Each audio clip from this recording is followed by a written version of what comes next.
I love Jesus. Oh, how I love Jesus.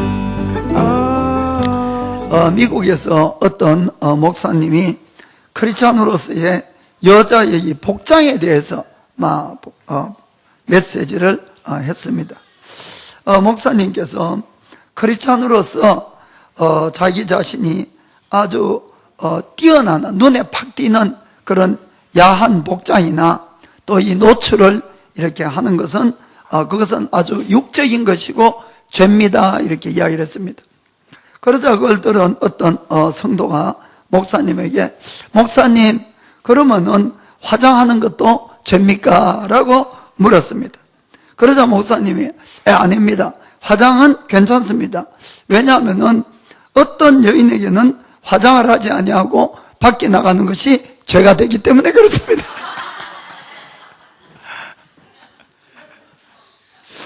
자, 오늘은 우리가 야곱에 대해서 이제 마지막 시간을 갖도록 하겠습니다. 자, 마지막 시간에 창세기 47장 27절에서 31절 한번 보겠습니다. 이스라엘 족속이 애굽 고센 땅에 거하며 거기서 산업을 얻고 생육하며 번성하였더라. 야곱이 애굽 땅에 17년을 거하였으니 그의 수가 147세라.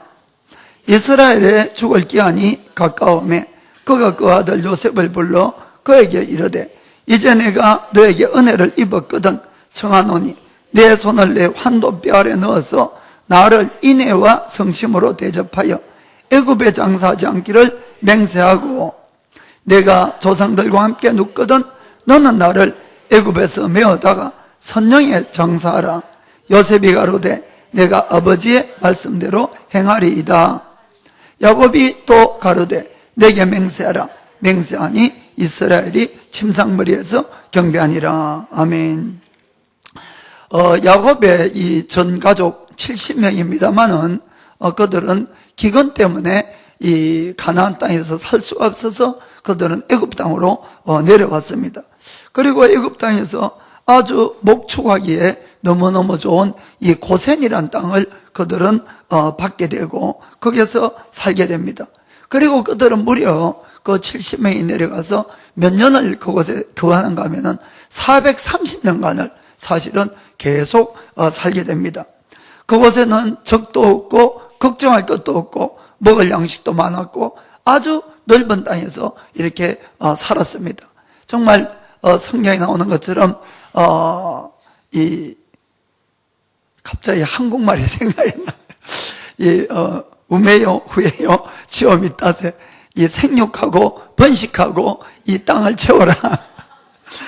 그 말씀대로 그들은 이 70명이 내려갔던 사람들이 400년이 지나니까 20살 이상 남자들만 60만 명이었습니다. 그래서 결혼한 걸로 이렇게 생각해 보면은 한 4인 내지 5인 가족이다 해도 250만 명에서 300만 명 정도로, 정말 글자 그대로 정말 하늘의 별과 같이 이 바닷가의 모래같이 이렇게 70명이 번졌습니다. 우리가 하나님의 인도하심을 보면은 정말 너무 놀라운 일이 많이 있습니다. 하나님은 아브라함과 이 이삭과 야곱에게 그들의 자손을 하늘의 별과 같이 또 바닷가의 모래같이 많게 하고, 또 그들에게 이 가나안 땅을 너희들의 영원한 기업으로 주겠다, 이렇게 약속을 했습니다. 그런데 왜 하나님은 그들을 지금 가나안 땅이 아니라 애굽 땅에 내려가서 그것도 400년 이상이나 그렇게 살게 했느냐 하는 그런 의문이 들 수가 있습니다. 그러나 우리는 인생을 70년, 80년, 100년 안쪽에서 살지만은 하나님은 영원 전부터 영원까지 계시는 분이십니다. 정말 천년을 하루 같은 분이시라고 이렇게 되어 있기 때문에 하나님에게는 몇백 년 하는 것은 어떤 인도의 하나의 과정인 것을 믿으시길 바랍니다. 이 하나님께서는 사실은 이 아브라함과 그들에게 한 약속을 지키기 위해서 그들을 애굽 땅으로 인도해 갔던 것입니다. 하나님이 그들에게 주고자 했던 이 가나안 땅은 주인이 없는 빈 땅이 아니고 이미 그곳에는 아주 강한 일곱 부족이 살고 있는 그런 땅이었습니다. 그래서 만일에 그들이 70명밖에 안 되는 이 사람들이 점점 사람이 늘어갔다고 합시다. 그러면 반드시 주위 사람들하고 전쟁이 일어나게 될 것이고, 그렇게 되면 숫자가 적은 이 야곱의 후손들은 거기에서 다 멸망할 수가 있습니다. 그래서 하나님께서는 미리 요셉을 애굽 땅으로 보냈던 것입니다. 그것뿐만 아니라 애굽에 요셉을 총리로 만들고 그 7년 동안의 기근 속에서 요셉을 통해서 그 바로 왕과 이 애굽의 모든 백성들을 살려는 그런 큰 은혜를 애굽 땅에다 끼쳤던 것입니다. 그러자 요셉의 이 가족 70명이 애굽 땅에 내려갔을 때는 아주 국빈 대접을, 극진한 대접을 받고 가장 좋은 고센 땅에서 살 수 있게끔 했다, 이런 이야기입니다. 이해가 되십니까? 그래서 그들은 400년간이나 편안하게 그렇게 생활을 했습니다. 그런데 우리가 출애굽할 때쯤 보면은 이 애굽 땅에 내려갔던 이스라엘 백성들이 이제 애굽 사람들의 노예가 되어버립니다. 그러면 왜 하나님이 그들을 노예를 시켰습니까? 여기에도 하나님의 큰 뜻이 있다는 것을 꼭 아셔야 됩니다. 이 애굽 땅에 만일에 그 살기 좋은 땅에 노예가 되지 않았다면은 그들이 가나안 땅을 가겠냐 하는 이야기입니다. 가나안 땅을. 한번 생각해 보세요. 하나님은 그들이 노예가 되어서 살려달라고 부르짖었을 때 모세를 보내고 모세를 통해서 가나안 땅으로 인도를 내갔습니다. 광야에 있을 때 조금만 힘들어도 그들은 뭐라고 했습니까? 애굽으로 돌아가고 싶다. 애굽으로 돌아가고 싶다. 노예였음에도 불구하고 조금만 힘들어도 자꾸 애굽으로 가려고 그러는데, 만약에 애굽 땅에 편안하게 있으면은 누가 애굽 땅에서 일부러 나와서 가나안 땅을 가겠냐는 이야기입니다. 우리가 흔히 성경적으로는 이 애굽 땅은 뭐에 비교합니까? 이 세상에 비유를 하죠. 그리고 가나안 땅은 천국에 비유를 하고 있습니다. 그렇죠? 이 세상이 너무 살기 좋으면은 여러분 천국에 소망을 가질 수 없습니다. 그래서 적당하게 어려운 줄 믿으시기 바랍니다. 자오간 하나님은 정말 인도하심을 보면은 너무너무 정확하신 것입니다. 그들이 노예가 안 되었으면 절대로 애굽 땅을 가지 않아요. 그래서 이 400년이 지났을 때 요셉을 알지 못하는 그런 파로를 세워가지고는 이 이스라엘 민족을 박해하니까 그들이 살려달라고 나가고 싶다고 이렇게 된 걸 믿으시길 바랍니다. 그럼 또 어떤 분은 이렇게 말씀을 할 거예요. 그러면은 이 유대인들에게는 그 야곱 족속에게는 가나안 땅에 들어가는 것이 좋겠지만은 거기는 빈 땅이 아니라 이미 7 부족이 살고 있었지 않습니까? 게다가 성경에는 그들을 완전히 전멸시키라고 이렇게 되어 있습니다. 하나님, 이건 좀 너무하지 않냐고. 아무리 야곱을 사랑한들 그 죄 없는 사람들을 죽일 수가 있냐고. 그러나 여러분, 결코 그렇지 않는 것입니다. 그들이 그 애굽 땅에서 가나안 땅에 들어가서 그 7 부족을 멸한 것은 사실은 그들의 죄가 이미 가득 차서 심판을 받을 때가 됐기 때문이라고 성경 말씀하고 있습니다. 먼저 창세기 15장 13절 14절 보겠습니다. 이거는 이제 그들이 나올 때 400년 전 이야기죠. 아브라함 이야기. 아브라함. 여호와께서 아브라함에게 이르시되 너는 정령이 알라. 너의 자손이 이방에서 객이 되어 그들을 섬기겠고 그들을 400년 동안 내 자손을 괴롭게 하리니. 하나님이 얼마나 전지하고 전능하시면은 이미 아브라함을 한 사람을 택했음에도 불구하고 그 자손이 앞으로 어떻게 될 것도 모든 걸 아시고 그렇게 인도하신다, 이런 것을 우리가 볼 수가 있습니다. 그렇죠? 이때는 뭐 이삭도 없고 야곱도 없을 그런 때인 것입니다. 14절에 그 섬기는 나라를 내가 징치할지며 그 후에 너의 자손이 큰 재물을 이끌고 나오리라. 16절 너의 자손은 4대 만에 이 땅으로 돌아오리니 이는 아모리 족속의 죄악이 아직 관영치 아니함이니라 하시더니. 아멘. 그때는 아직까지 그곳에 살고 있는 원주민인 아모리 사람들이 죄가 그렇게까지는 많지 않다, 이런 이야기입니다. 그러나 400년이 지났을 때는 그쪽 사람들의 죄가 너무너무 커서 하나님은 도저히 참을 수가 없고 그들을 반드시 심판을 해야만 된다, 이런 이야기죠. 그때 누구를 사용합니까? 바로 이스라엘 백성을 사용해서 그 땅을 차지하도록 만든다, 이런 이야기입니다. 사랑하는 성도 여러분, 한번 생각해 보시길 바랍니다. 하나님은 정말 너무 자세하게 모든 것을 계획하시고 인도해 가시는 것입니다. 이 사실에 대해서 신명기 9장 4절 5절 보겠습니다. 신명기 9장 4절 5절. 너희 하나님 여호와께서 그들을 너희 앞에서 쫓아내신 후에 너가 심중에 이르기를 나의 의로움을 인하여 여호와께서 나를 이 땅으로 인도하여 들여서 그것을 얻게 하셨다 하지 말라. 실상은 이 민족들의 악함을 인하여 여호와께서 그들을 너희 앞에서 쫓아내심이니라. 아멘. 그 다음에 내가 가서 그 땅을 얻으면 너희의 의로움을 인함도 아니며 너희의 마음이 정직함을 인함도 아니요 이 민족들의 악함을 인하여 내 하나님 여호와께서 그들을 너희 앞에서 쫓아내심이라. 여호와께서 이같이 하시면 너희의 열조 아브라함과 이삭과 야곱에게 하신 맹세를 이루라 하심이니라.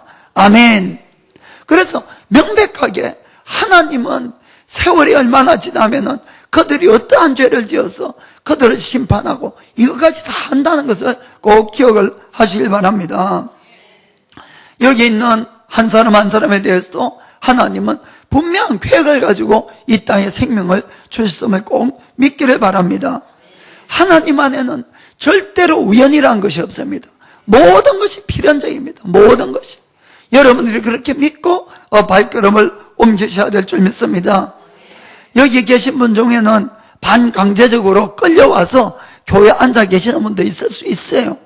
그리고 어떤 분들은 정말로 한국이나 중국에서 또 이 관동지방 이외 사람은 또 일본 사람이라도 자기가 왜 하필이면 지금 가바사키 와서 이 생명수교회에 와 있는지 이해가 안 되는 분도 있을 겁니다.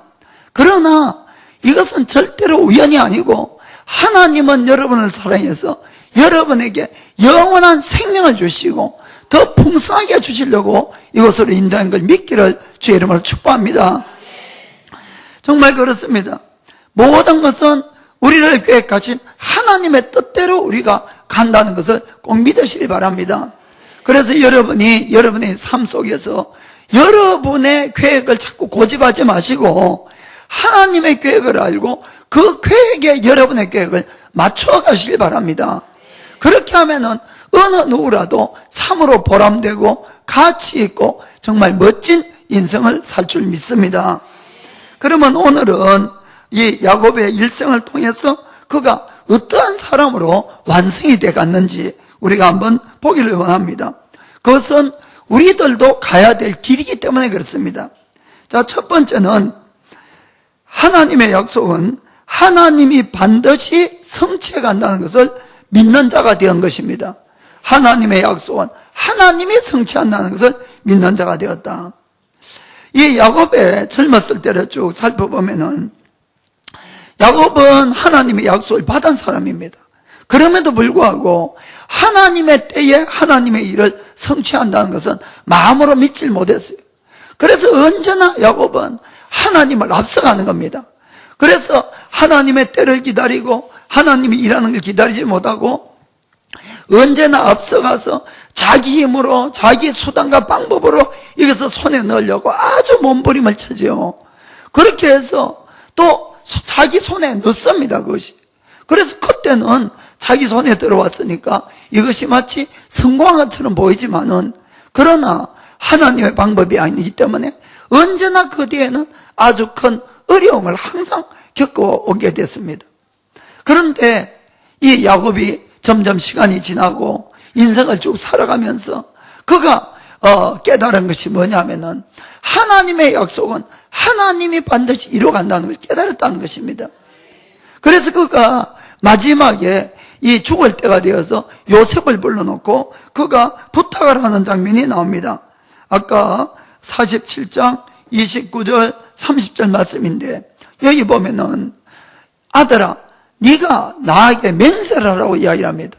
나를 절대로 이 애굽 땅에다가 죽고 나면은 장사하지 말고 나를 반드시 가나안 땅에 묻어달라고 이렇게 간절하게 부탁하고 맹세를 시키는 것을 볼 수가 있습니다. 왜냐하면은 하나님께서 반드시 이 민족이 지금은 애굽 땅에서 와서 살지만은 하나님이 가나안 땅으로 다시 인도할 줄 믿었기 때문인 것입니다. 자, 한번 보겠습니다. 창세기 48장 3절 4절. 자, 요셉에게 이르되 이전에 가나안 땅 루스는 이 베델을 이야기합니다. 베델에서 전능한 하나님이 내게 나타나 복을 허락하여 내게 이르시되 내가 너로 생육하게 하며 번성하게 하여 너에게서 많은 백성이 나게 하고 내가 이 땅을 너희 후손에게 주어 영원한 기업이 되게 하리라 하셨느니라. 하나님이 그렇게 약속을 했다는 거죠. 그리고는 21절에 보니까 이스라엘이 요셉에게 또 이르되 나는 죽으나 하나님이 너희와 함께 계시사 너희를 인도하여 너희 조상의 땅으로 돌아가게 하시려니와. 아멘. 지금까지는 야곱은 자기 힘으로 다 해야 됐습니다. 자기 힘으로. 그러나 뭐라고 이야기합니까?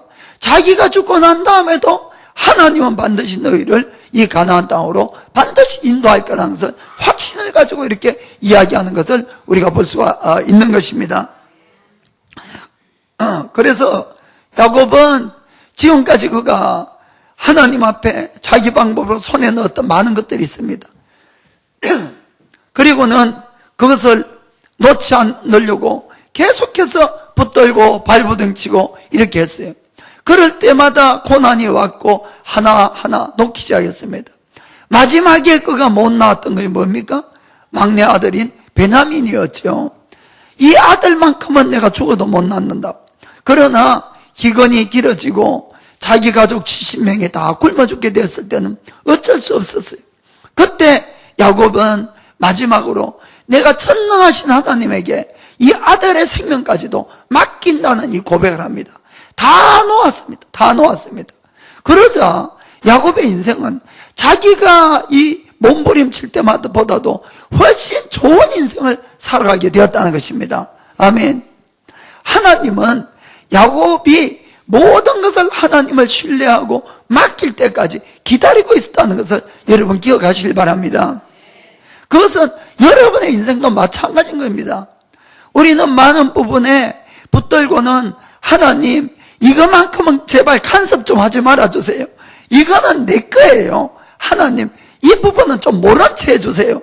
그리고는 우리가 그 부분을 붙들고 살아가려고 하고 있습니다. 그것을 놓아야 됩니다. 하나님은 여러분이 그걸 놓을 때까지 코너로 몰고 갈 것입니다. 그것을 놓게 되면은 여러분은 오히려 훨씬 자유해지고 여러분의 인생도 훨씬 잘 돼간다는 것을 꼭 믿기를 바랍니다. 우리가 성경을 통해서 아브라함이나 이삭이나 야곱이나 어느 누구나 다 마찬가지인 거예요. 똑같은 길로 인도해 가는 것입니다. 그것은 전지하고 전능하신 하나님을 마음으로 신뢰하고 맡기되 일부분은 맡기고 일부분은 맡기지 않고 그것이 아니라 모든 걸 온전히 맡길 수 있는 자로. 아멘. 여러분이 맡겨보시길 바랍니다. 그럼 반드시 잘 돼갈 줄 믿습니다. 야곱은 147살까지 살았습니다. 오늘날에 비하면 참 오래 살았죠. 그렇지만은 사람이 반드시 장수한다고 해서 행복한 건 아닙니다. 야곱이 이 바로 앞에 갔을 때가 130살 때 130살. 그래서 네 나이가 얼마냐 그랬을 때 야곱이 뭐라 그랬습니까? 내 나이 130이지만은 험악한 세월을 살아왔다고. 험악한 세월을. 여러분 오래 살고 힘들면은 차라리 일찍 가는 게 낫겠죠. 그렇습니다. 왜 험악한 세월을 살았습니까? 그만큼 야곱은 안 맡겼기 때문에. 안 맡겼으니까. 그래서 우리가 맡긴 부분에 대해서는 우리가 잘 돼가지만은 안 맡긴 부분에 뭔가 내 인생에 걸리면은 꼭 또 문제가 항상 생기게 됩니다. 그래서 여러분들이 온전히 맡기기를 주의 이름으로 축복합니다. 성경에 특별히 이 창세기 5장 읽어보면은 참 오랫도록 이제 살았다고 되어 있어요. 지금보다도 10배 이상씩 살았어요. 다들 10배 이상씩.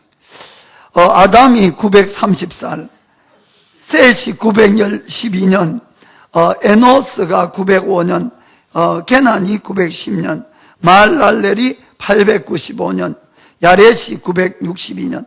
전부 오늘날 80살, 90살 살아도 오래 살았다 그러는데, 이건 800년, 900년 이렇게, 살았습니다.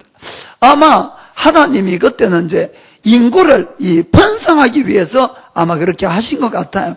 그래서 오랫도록 살면서 계속해서 정말 생산할 수 있도록. 대단히 부럽습니까? 그런데 어떤, 미신자가 예수님을 믿는 사람이 그 성경 구절을 읽다가 은혜를 받아서 예수님을 믿었다고 간증을 한 거예요.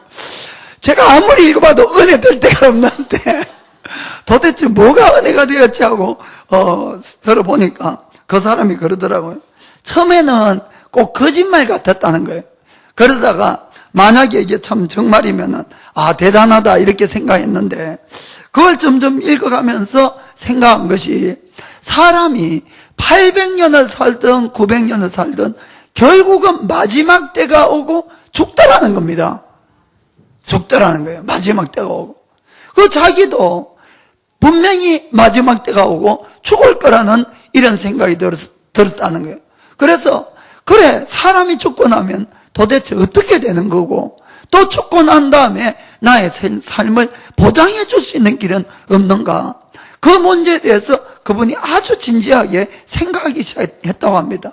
그래서 예수님을 만나고 믿고 구원받았다고 이렇게 간증을 한 것입니다. 그래서 저는 참 성경이 대단하다고 생각합니다. 어느 부분을 읽어도 은혜 받아서 구원받으니까. 아멘. 사람은 정말 누구라도 사실 죽습니다.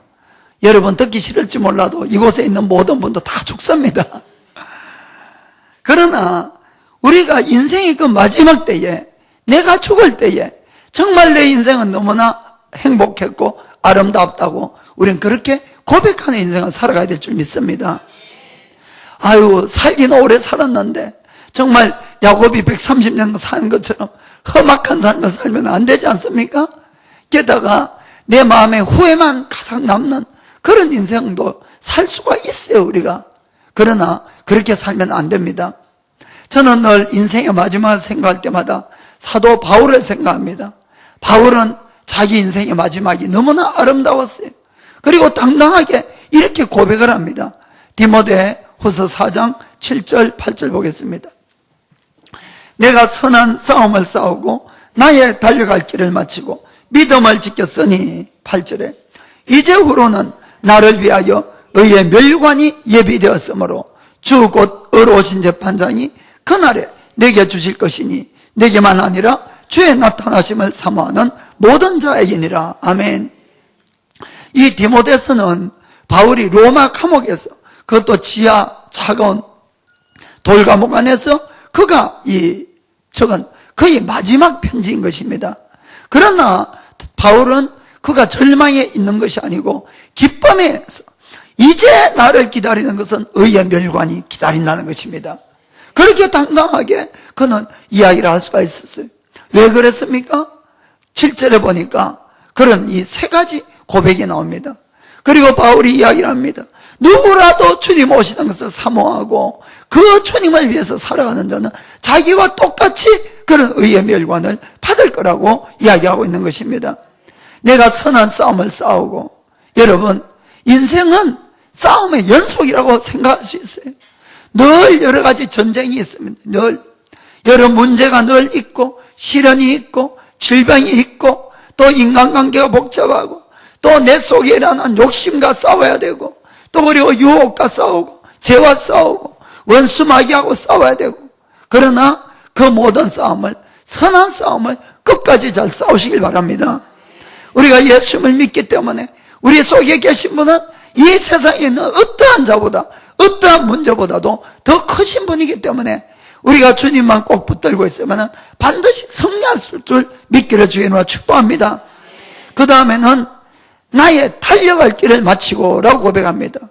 여러분, 우리에게는 달려갈 길이 있습니다. 누구라도 그것이 바로 우리가 주님께 받은 사명입니다. 사명. 우리가 그 사명을 온전히 잘 감당하는 자가 되기를 축복합니다.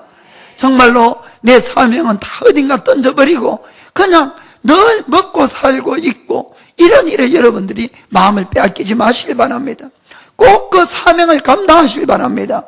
그리고 마지막에 믿음을 끝까지 지키는 자가 되기를 주님은 축복합니다. 우리가 예수님을 믿되 끝까지 바르게 잘 믿어야 됩니다. 우리가 좁은 문으로 들어가지, 좁은 문으로 들어가서 끝나는 것이 아니라 천국 가는 그날까지 좁은 길로 끝까지 가야 된다는 것을 꼭 믿으시길 바랍니다. 그럴 때에 우리에게도 의의 면류관이 반드시 주어진다는 것을 믿게 되기를 주님으로 축복합니다. 자, 옆에 분에게 꼭 의의 면류관을 받읍시다. 꼭 의의 면류관을 받읍시다. 두 번째는 야곱이 천국에 소망을 두는 자가 되었다. 천국에. 야곱이 자기를 애굽 땅이 아니라 가나안 땅에 묻어달라고 한 이 배경에는 야곱의 소망은 이미 이 땅이 아니라 천국에 그의 소망을 두었다. 이렇게 표현을 할 수가 있습니다. 아까도 말씀드렸지만은 애굽 땅은 이 세상을 비유할 수 있어요. 그리고 가나안 땅은 천국을 비유할 수가 있는 것입니다. 사실은 그 당시에 애굽은 세계에서 가장 문명국가고 초강대국이고 아주 비옥한 좋은 땅이 있었어요. 그런데 그냥 이 땅만 생각해서 살 것 같다면 그것이 훨씬 좋다는 것입니다. 그러나 그것이 아니라 그는 약속의 땅, 가나안 땅, 천국을 들어가야 된다는 그런 소망을 갖고 있다는 것을 꼭 믿으시길 바랍니다. 지금까지 이 야곱이 집착을 가지고 받으려고 했던 모든 축복들은 전부 이 땅의 것이었습니다. 한번 생각해 보시기 바랍니다. 이 장자의 권한을 받으려는 것도 그렇고, 또 라헬과 결혼하는 문제도 그렇고, 재산을 더 늘리려고 욕심을 내는 모든 것, 또 자기에게 있어서 요셉이나 베냐민이나 이런 자식의 모든 것들 전부 이 땅의 것이, 이 땅의 것.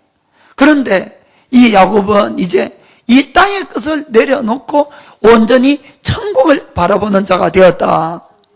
이 것에 대해서 히브리서는 분명하게 증거를 하고 있습니다. 히브리서 11장 9절부터 10절을 보겠습니다. 자, 믿음으로 저는 아브라함입니다. 믿음으로 아브라함이 외방에 있는 것 같이 약속하신 땅에 우거하여 동일한 약속을 유업으로 함께 받은 이삭과 야곱으로 더불어 장막에 거하였더니, 우리가 아는 대로 아브라함, 이삭, 야곱은 아주 큰 부자입니다. 아주 큰 거부들. 그럼에도 불구하고 성경은 뭐라고 이야기하는가 하면은 그들은 고대 광실 같은 집을 짓고 그곳에서 산 것이 아니고 그냥 천막에서 이 땅에서 나그네처럼 살았다고 이렇게 증거하고 있는 것입니다. 10절 보겠습니다. 10절에 이는 왜 그랬는가 하면 하나님의 경영하시고 지으실 터가 있는 성을 바랐음이니라. 아멘. 한마디로 이 땅의 집이 아니라 천국의 집을 바랐기 때문에 그렇게 살았다고 하고 있습니다. 13절 14절에 13절 이 사람들은 다 믿음을 따라 죽었으며 약속을 받지 못하였으되 그것들을 멀리서 보고 환영하며 또 땅에서는 외국인과 나그네로라 증거하였으니. 아멘. 이 땅에서 그들이 천국을 얻지는 않죠. 그러나 이 땅에서 그들은 어떤 삶을 살았다고 이야기합니까? 영원히 사는 자가 아니고 이 땅에서 외국인과 나그네처럼 살았다고 이렇게 이야기하고 있습니다. 14절 이같이 말하는 자들은 본향 찾는 것을 나타냄이라. 아멘. 본래 고향을 찾아간다는 것입니다. 그렇다고 이 본래 고향이 아브라함은 갈대아 우르에서 나왔는데 갈대아 땅으로 간 것은 아니지 않습니까? 천국을 이야기하는 거죠. 천국을. 아멘. 그래서 이들은 이 땅은 그것은 영원하지 않다는 것을 그들은 잘 알고 있었어요. 그래서 이 땅에 굳이 고대강실을 짓고 살지 아니하고 천막을 짓고 그런 삶을 살았다는 것입니다. 어디에다 더 큰 소망이 있습니까? 천국에 더 큰 소망이 있었던 것이에요. 천국에. 그래서 그들은 이 땅의 삶에 대해서는 반초월한 그런 삶을 살았다는 것을 우리가 볼 수가 있는 것입니다. 그래서 15절에 저희가 나온 바 본향을 생각하였다면 돌아갈 기회가 있었으려니와, 그렇지요? 여기 많은 분들이 한국이나 중국에서 오셨어요. 여러분들이 만일에 돌아갈 한국 땅, 중국 땅 있지요. 또 이 관동지방 이외의 사람들 자기 고향이 다 있습니다. 그러나 우리가 생각하는 본향, 이 아브라함, 이삭, 야곱이 찾는 그 본향은 절대로 자기의 이 육신적인 고향이 아니었다는 것입니다. 얼마든지 그것을 돌아가려고 했으면 돌아갈 기회가 있었지만은 그것이 아니라 16절에 저희는 이제 더 나은 본향을 사모하니 곧 하늘에 있는 것이라. 아멘. 어떤 것이었습니까? 하늘에 있는 천국의 본향, 그것을 그들은 마음으로 사모하고 그렇게 땅에서는 나그네처럼 이렇게 살았다는 것입니다. 아멘. 사랑하는 성도 여러분, 우리도 마찬가지입니다. 우리도 우리의 진짜 참 본향은 이 땅이 아닌 걸 믿으시길 바랍니다. 천국이 우리의 진정한 본향이 되는 것이에요. 그러기 때문에 그들은 이 땅에 연연하는 삶을 벗어난 것이에요. 이 땅에. 여러분들이 자꾸 너무 이 땅에 많은 것을 모으려고 하고 많은 것을 더 움켜쥐려고만 자꾸 그런 삶은 사지 마시기 바랍니다. 돈을 벌지 말라는 뜻이 아니고 여러분들이 벌어도 잘 써야 되는 거죠. 내 것만, 나만, 이것은 절대로 안 된다는 것을 여러분들이 아시길 바랍니다. 그들은 그런 삶을 살았어요. 그렇게 부자라도. 그러니까 하나님이 저희 하나님이라 일컬음 받으심을 부끄러워 아니하시고 이렇게 되어 있습니다. 한마디로 우리가 성경을 펴보면은 언제나 하나님을 어떻게 이야기합니까? 아브라함 하나님, 이삭의 하나님, 야곱의 하나님, 이렇게 항상 이야기를 하잖아요. 하나님은 그렇게 불림을 받기를 기뻐했다, 이런 이야기입니다. 아멘. 우리도 마찬가지로 우리가 이 땅의 것만 연연해서 사는 자가 아니고 우리가 정말 천국을 사모해서 이 땅의 것은 초월한 삶을 살면서 매일같이 하나님의 말씀을 따라서 매일매일을 살아가는 그런 삶을 살면은 우리를 바라보실 때 얼마나 기뻐하시겠냐, 이런 이야기입니다. 그리고는 우리의 이름으로 하나님이 불러지는 것을 아주 기뻐하신다, 이런 이야기입니다. 한마디로 아브라함의 하나님, 이삭의 하나님, 야곱의 하나님, 이 정수의 하나님, 이렇게. 아멘. 자, 여러분의 이름도 한번 여보시기 바랍니다. 나의 하나님. 아멘. 그렇게 우리가 하나님이 나의 이름으로 이렇게 하나님이 부르심을 기뻐하는 그런 삶을 우리가 살아가야 되는 것입니다. 그리고 그런 삶을 사니까 실제로 하나님은 어떻게 했습니까? 저희를 위하여 한 성을 예비하셨느니라. 아멘. 정말로 그들을 위해서 집을 지어줬다, 이런 이야기입니다. 아멘. 그런데 우리가 예수를 믿으면서도 정말 말씀대로 살지 아니하고 하나님의 자녀처럼 살지 않으면은 하나님은 야야야, 네 이름으로는 부르지 말아라, 부끄럽다 이럴 거다, 이런 이야기입니다. 아멘. 그래서 여러분, 정말 우리가 늘 영생이라는 잣대에서 나의 신앙을 항상 비춰보시길 바랍니다. 절대로 이 땅은 반드시 70년 80년 길어야 100년에 다 끝나는 것이. 아멘. 우리가 성경을 보면은 우리를 위해서 예수님도 집을 짓고 계신다고 분명히 말씀하고 계십니다. 예수님이 이 땅에 오셔서 우리를 위해서 고난을 받으시고 십자가에서 죽을 이 바로 전날 제자들과 함께 최후의 만찬을 가졌습니다. 그리고 예수님이 고난을 받고 또 죽으셔야 될 것을 제자들에게 이야기를 하니까 너무너무 당황한 것이에요. 아니, 예수님만 바라보고 지금까지 따라왔는데 예수님 돌아가시면 어떡하냐고, 예수님 떠나시면 어떡하냐고 막 이렇게 그들이 당황해서 두려워하니까 그때 주님이 뭐라고 말씀했습니까? 요한복음 14장 1절부터 보면은 너희는 마음에 근심하지 말라. 하나님을 믿으니 또 나를 믿어라. 2절에 내 아버지 집에 거할 곳이 많도다. 그렇지 않으면 너에게 일렀으리라. 내가 너희를 위하여 처소를 예비하러 가노니 가서 너희를 위하여 처소를 예비하면 내가 다시 와서 너희를 내게로 영접하여 나 있는 곳에 너희도 있게 하리라. 아멘. 지금 예수님 뭐 하십니까? 헬멧 쓰시고 이 망치와 톱 가지고 우리를 위해서 집을 짓고 계신다고 말씀하는 겁니다. 아멘. 정말 믿으시길 바랍니다. 우리는 결코 고아가 아니고 죽음은 그만이 아니고 멋진 하늘나라에 우리가 본향이 있다는 것을 꼭 기억하시길 바랍니다. 우리의 신앙생활의 이 질은 그래서 우리가 천국에 대해서 가지고 있는 나의 이 가치가 얼마나 크냐 적으냐에 우리의 신앙의 질이 달려있다고 저는 생각이 듭니다. 정말 천국이 마음으로 믿어지고 정말 그것이 사모되는 자는 이 세상의 어떤 것보다도 가치가 있을 것입니다. 그래서 예수님은 마태복음 13장 44절에 이런 비유를 하지요. 천국은 마치 밭에 감추인 보화와 같으니 천국에 대한 비유를 이야기합니다. 사람이 이를 발견한 후에 숨겨두고 기뻐하여 돌아가서 자기의 소유를 다 팔아 그 밭을 샀느니라. 아멘. 정말 천국이 믿어지는 사람은 너무너무 기쁜 마음으로 가서 이 땅에 있는 자기의 소유를 다 팔아서 그 천국을 살려고 애를 쓴다 이런 이야기입니다. 그러나 이 천국의 가치를 도저히 믿지 않는 사람은 유다처럼 예수님을 팔아서 이 땅의 것을 살려고 거꾸로 된 인생을 살아버리는 것입니다.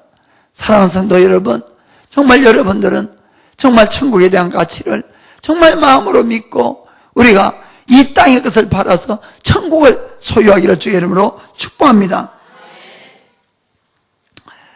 제가 이 설교를 준비하다가 어떤 자매 생각이 났습니다. 그 자매는 12년 전에 제가 동경에 어떤 집회 가서 만난 자매였는데 그때 그 자매는 27살의 독신인 자매였습니다. 일본에 유학을 와가지고 졸업과 동시에 아주 큰 기업에 이 고문의 그 비서직으로 들어갔어요. 일을 너무너무 잘해서 그 고문하고 그 회사에 아주 인정을 받아서 2년 만에 월급이 이 다른 동료보다 갑절을 더 받는 그런 복을 받았어요. 그 처음에는 하나님이 정말 자기를 축복해서 이런 좋은 회사, 이런 좋은 사람을 만나게 했다고 생각해서 너무너무 기뻐했다는 것입니다. 그러나 시간이 점점 가면서 그것이 아니라는 것을 알게 되었어요. 월급을 다른 동료보다 갑절을 받는 것은 좋았지만은 어느 순간에 그 고문이 자기의 하나님이 되어버린 것입니다. 그리고는 이 성경 말씀보다도 목사님의 설교보다도 그 고문 말을 믿고 듣고 순종할 수밖에 없는 그런 위치로 되어버렸다 이런 이야기입니다. 주일이라 할지라도 그 고문의 말이 있으면은 회사에 나가서 일을 해야 되고 그런 생활을 하게 됐습니다. 시간과 더불어서 믿음도 변질돼 버리고 하나님과는 점점 더 멀어졌어요. 그러다가 이 영적으로 너무너무 갈급함이 있고 정신적으로 점점 타격이 오고 하니까 그것 때문에 우울증이 걸려가지고 몸도 마음도 이제는 너무너무 지치고 힘든 그런 상황이 돼버린 겁니다. 그 생각해보니까 이 자매가 이미 교회 안 나간 지 2년이나 지나고 기도 안 한 지도 2년이 넘고 하나님을 찾아보질 않았어요.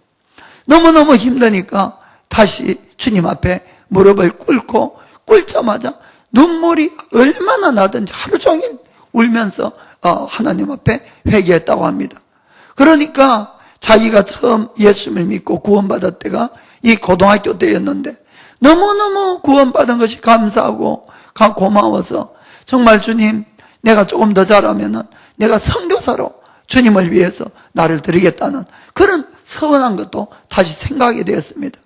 그래서 회개하고 그리고 울고 나니까 어느새 이 모든 우울증이 다 떠나갔어요. 그 좋아졌는데 좋아지니까 또 갈등이 생겼다는 거예요. 이 회사를 갈까? 이 또 어떻게 할까? 그래서 본인이 거기서 결단을 하고 그리고는 회사를 그만뒀다고 합니다. 왜냐하면 계속 거기 있으면은 또 마찬가지 일이 일어나니까. 그리고 신학교를 가서 목사님 저를 위해서 기도 좀 해주세요 하는 그 자매 생각이 났습니다. 그렇습니다.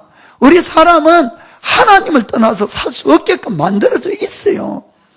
이 땅이 전부가 아닙니다. 반드시 이 땅은 끝나고 그 다음에는 영원히 있다는 것을 꼭 기억하시고 매일매일 정말 여러분들이 바른 선택을 하기를 예수님의 이름으로 축복합니다. 세 번째는 사람의 소원보다 하나님의 뜻을 순종하는 자가 되었다. 요셉은 자기에게 아들이 둘이 있었습니다.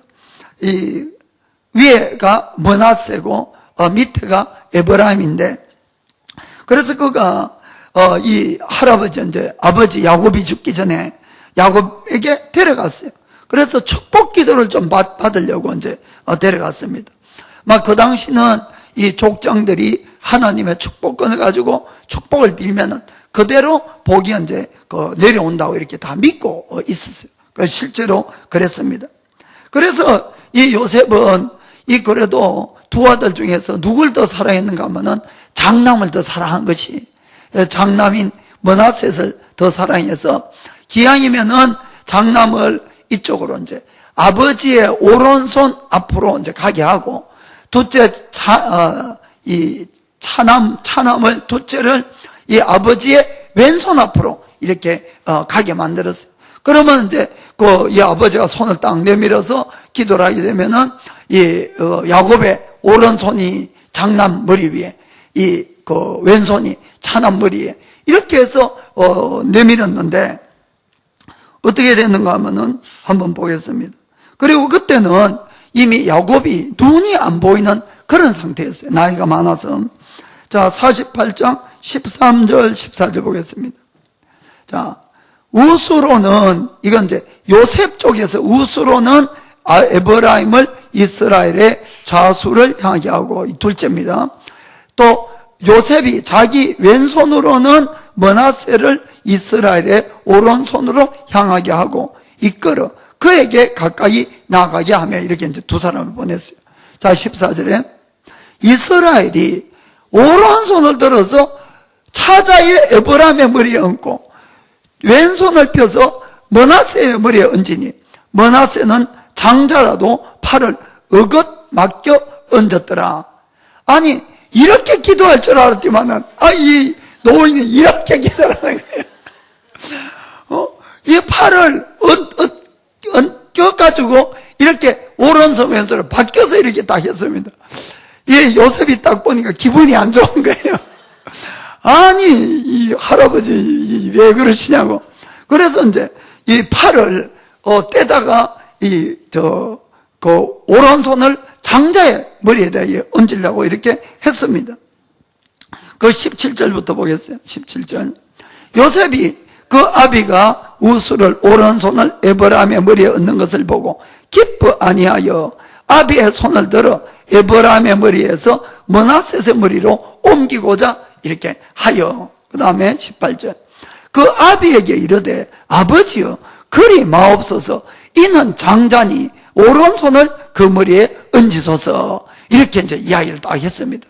그러자 19절에 뭐라고 하면, 아비가 허락지 아니하여 가로되 나도 안다, 내 아들아 나도 안다. 그도 한 족속이 되며 그도 크게 되려니와 그 아우가 그보다 큰 자가 되고 그 자손이 여러 민족을 이루리라 하고. 아멘. 왜 야곱이 이렇게 했습니까? 그냥 이렇게 한 것이 아니라는 것입니다. 그는 하나님의 뜻이 어디 있는지를 알고 있었어요. 이 장자인 므낫세도 큰 민족이 되겠지만은 차자인 에브라임이 더 큰 민족이 되는 걸 알기 때문에 하나님의 뜻을 따르기 위해서 오른손을 둘째의 머리에, 왼손을 큰아들 머리에 이렇게 얹었다, 이런 이야기입니다. 여러분, 이건 대단히 큰 일입니다. 대단히.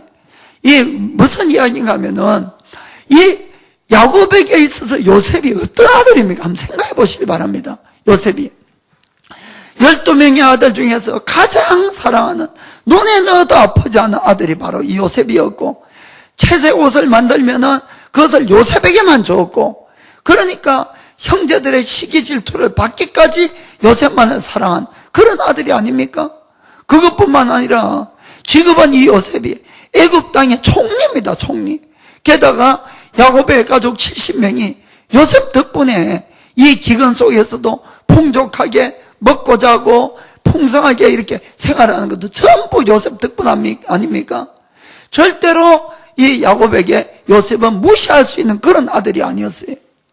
그런데 그 사랑하는 아들이 그 소원을 가지고 아버지 내 큰아들을 더 축복해달라 그러는데도 어떻게 합니까? 아니라는 거예요. 아니라는 거예요. 옛날 같았으면 알았어. 아이고 내 새끼 가고 그렇겠죠. 얼마나 사랑하는 아들인데. 그러나 아무리 사랑하는 아들이라 할지라도 아무리 요셉에게 신세를 지금 짓고 있자 할지라도 그 아들의 뜻이 아니라 아들의 소원이 아니라 그것보다 더 중요한 것은 뭐였습니까? 하나님의 뜻이었다는 것입니다. 그래서 이제는 이 야곱이 온전히 하나님의 뜻을 이루는 그런 사람으로 변화가 됐다는 것을 우리가 여기서 볼 수가 있는 것입니다. 사랑하는 성도 여러분, 우리 크리스찬들에게 있어서 이 하나님의 뜻을 깨닫고 그 하나님의 뜻을 이루어가는 것보다 사실 더 중요한 일은 없는 것입니다. 우리의 인생의 승패는 하나님의 뜻을 알고 그것에 대해서 우리가 어떻게 반응하느냐에 따라서 나의 인생이 결정된다고 생각해도 전혀 틀리지 않다고 저는 믿고 있습니다. 가장 좋은 예가 예수님입니다. 예수님은 우리 인간적인 눈으로 볼 때는 어느 하나 조그마한 것도 행복할 수 있는 그런 여건이 하나도 없었어요. 태어날 때부터 가난한 집에서 태어나서 고생하고 애굽으로 쫓겨가고 그리고 다시 돌아와서 목수일을 하고 게다가 예수님이 사역을 할 때도 늘 남의 비난을 받았고 마지막에는 심한 채찍질을 맞고 십자가에 못 박혀 죽는 그런 삶으로 인생이 끝났습니다. 일반적으로 우리가 그런 삶을 살았다면 완전히 실패한 인생 아니겠습니까? 실패한 인생. 게다가 예수님도 예수님 자신의 소원이 있었어요. 어떤 것이었습니까? 자, 마태복음 26장 39절에 보면은 예수님이 마지막 겟세마네 동산에서 기도하기 시작했습니다. 조금 나아가서 얼굴을 땅에 대시고 엎드려 기도하여 가라사대 내 아버지여 만일 할만하시거든 이 잔을 내게서 지나가게 하옵소서. 이 잔은 십자가의 형입니다. 하나님 할 수 있으면은 또 마가복음에는 할 수 있지 않습니까? 이렇게 말씀하고 있어요. 이 잔을 지나가게 해달라고. 그러나 나의 원대로 마옵시고 아버지의 원대로 하옵소서 하시고. 아멘. 우리가 우리의 소원을 하나님께 얼마든지 말씀할 수 있어요. 그러나 주님의 뜻이 더 중요하다 이런 이야기입니다. 결국은 아버지의 뜻대로 십자가에서 죽고 마는 그런 삶으로 끝마쳤습니다. 그러나 여러분 인생은 거기서 끝나는 것이 아닙니다. 언제나 우리가 이 땅에서 삶이 마지막이 아니라 새로운 영원한 삶의 시작이라는 것을 꼭 믿으시길 바랍니다. 그래서 예수님은 모든 이름 위에 또 뛰어난 이름에 받게 되고 모든 왕 중의 왕, 모든 만주의 주가 되셨다는 걸 믿기를 주 이름으로 축복합니다. 우리가 이 기도에도 크게 두 가지 종류가 있다고 이렇게 생각할 수 있습니다. 하나는 일방통행 기도가 있고 하나는 쌍방통행 기도가 있는 것입니다. 일방통행 기도는 그냥 주님 앞에 나오긴 나오는데 무조건 달라는 게 막 달라 말이야. 막 달라.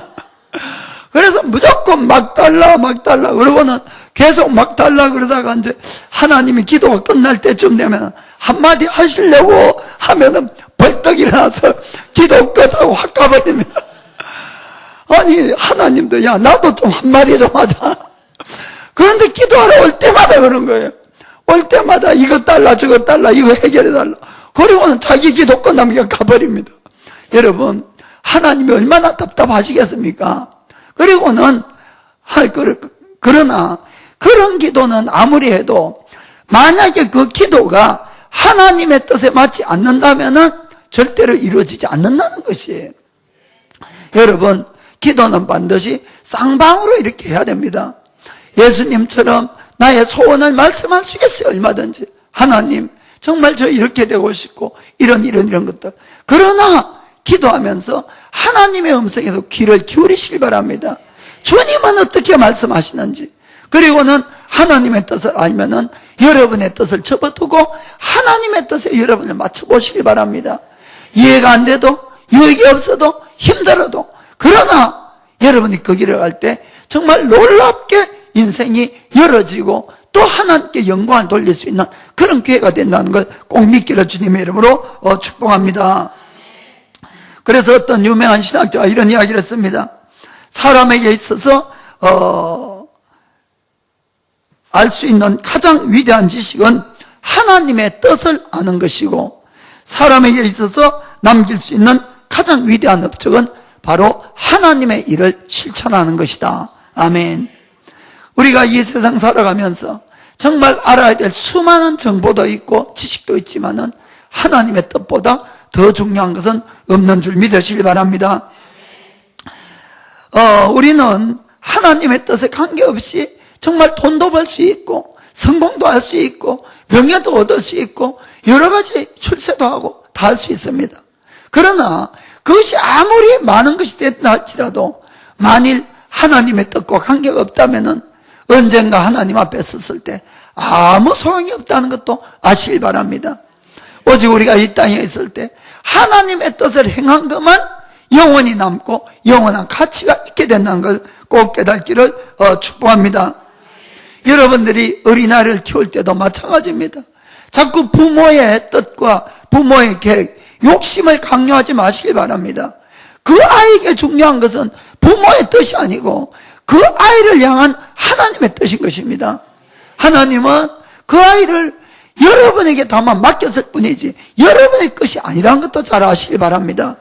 하나님은 그 아이에게도 계획을 갖고 계시고 그 아이에게 주신 특별한 재능이나 또 탤런트가 있는 것도 믿으시고 오히려 그 뜻을 이루어가도록 그 아이를 뒷바라지 해주는 것이 그에게 가장 유익하고 또 성공하는 길이 된 걸 믿기를 축복합니다. 오늘 우리가 이 야곱의 인생을 마감을 하면서 정말 하나님은 우리도 야곱처럼 똑같이 인도하신다는 것을 여러분 믿으시길 바랍니다. 하나님이 뜻을 세우시고 그 뜻을 이루어가는 것도 하나님 그분이 하시는 것이기 때문에 우리가 해야 되는 것은 매일매일의 삶 속에서 우리가 늘 그날 하나님께 다만 순종해 가면 됩니다. 여러분들이 갑자기 큰 거 자꾸 하려고 하지 마시길 바랍니다. 그냥 매일매일 그냥 하나님 말씀에 순종해 살면은 반드시 이루어지게 되어 있는 것이에요. 그리고 여러분이 이제는 이 땅의 소망보다도 하늘나라에 더 큰 소망을 두는 그런 분들이 되어 가시길 바랍니다. 이 땅은 반드시 사라지고 없어집니다. 그래서 우리가 본향 찾는 믿음, 참된 본향, 천국에 있는 우리 집, 그것을 향해 가는 믿음 되길 바랍니다. 그리고 여러분들이 어떠한 것보다도 하나님의 뜻을 이루어가는 데에 앞장서시길 바랍니다. 여러분들에게 있어서 이루어지는 것은 바로 그 뜻이기 때문에 그렇습니다. 사람이 마음으로 계획할지라도 우리의 발걸음을 인도하시는 분은 여호와시라고 분명히 말씀했습니다. 정말 여러분들의 삶 속에서 하나님의 뜻을 이루는 위대한 삶을 살기를 예수님의 이름으로 축복합니다. 기도하겠습니다. How I love Jesus. Oh, how I love Jesus. Oh, how